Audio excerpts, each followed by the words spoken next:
पुण्यात आता भाजपची सत्ता यावी ही पहिली आमची इच्छा आहे। मला खासदार म्हणून अण्णाच पाहिजे। आम्हाला मुरलीधर अण्णा मोहोळ यांचा खूपच छान अनुभव आलेला आहे।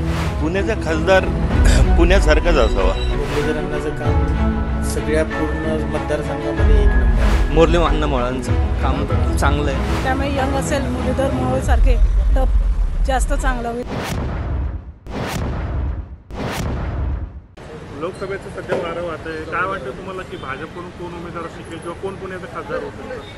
पुण्यात आता भाजपची सत्ता यावी ही पहिली आमची इच्छा आहे, कारण भाजपच्यामुळेच सध्या आपलं हिंदूचं पवित्र स्थान असलेलं पहिलं राम मंदिर झालेलं आहे।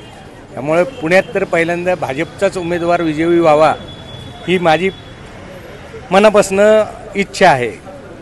त्याच्यात पण आता कसं आहे, मुरलीधर मोहोळांनी महापौरपद पण असल्यामुळं त्यांचं एक नाव आहे चर्चेत। नंतर जगदीश मुळीक भाजपचे शहराध्यक्ष होते, त्यांचंही नाव चर्चेत आहे।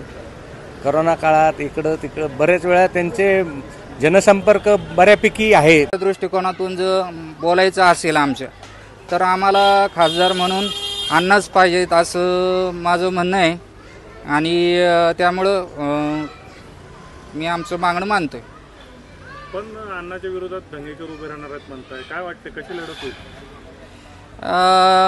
शेवटी लोकशाहीमध्ये प्रत्येकाला आपलं काय म्हणतात की उभं राहायचा अधिकार आहे आणि शेवटी कसं आहे की माणसाचं कार्य हे माणसाचा प्रमुख हे असतो, आरसा असतो। अण्णांनी जे काम केलेलं आहे प्रत्येक समाजाला त्यांनी योग्य पद्धतीने न्याय दिलेला। आज मध्यरात्री सुद्धा तुम्ही जर कुठली समस्या अण्णांच्या समोर मांडली, घेऊन गेलात, त्याच्या समस्येचं योग्य प्रकारे निराकरण केलं जातं।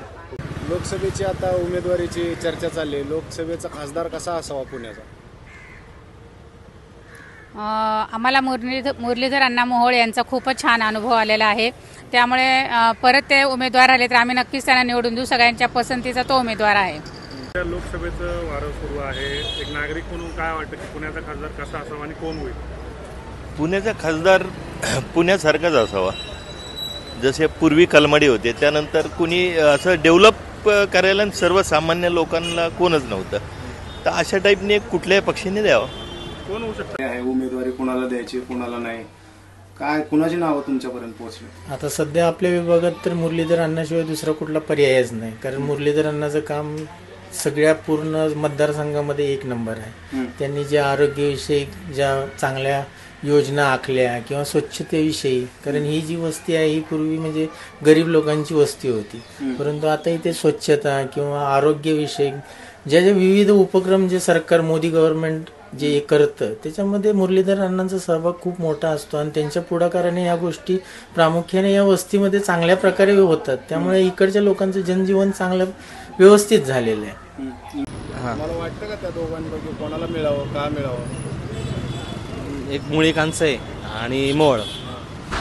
मला हे केलं तर मुरली अण्णा मोहोळांचं काम चांगलं आहे, कामं चांगली आहेत त्यांची। पहिल्यापासून ते छोट्या छोट्या कामांकडे पण लक्ष देतात। त्या एरियामध्ये म्हणजे आहे माहिती तिथलं ज्या पद्धतीने कामं केली, मेट्रो म्हणा किंवा काय, ते चांगली कामं आहेत त्यांची। कोरोना काळात कसं होतं, सगळी चर्चा सुरू आहे, उमेदवारी कोणाला भेटणार काय ते आहे, परंतु तुमची पुण्याचा खासदार कसा असावा, काय अपेक्षा? सध्या बघितलं तर तसं यंगच पाहिजे, कारण यंग जनरेशन पुण्यात जास्त आहे आणि सिनियर सिटीजन तसे कमी आहेत बघितलं तर।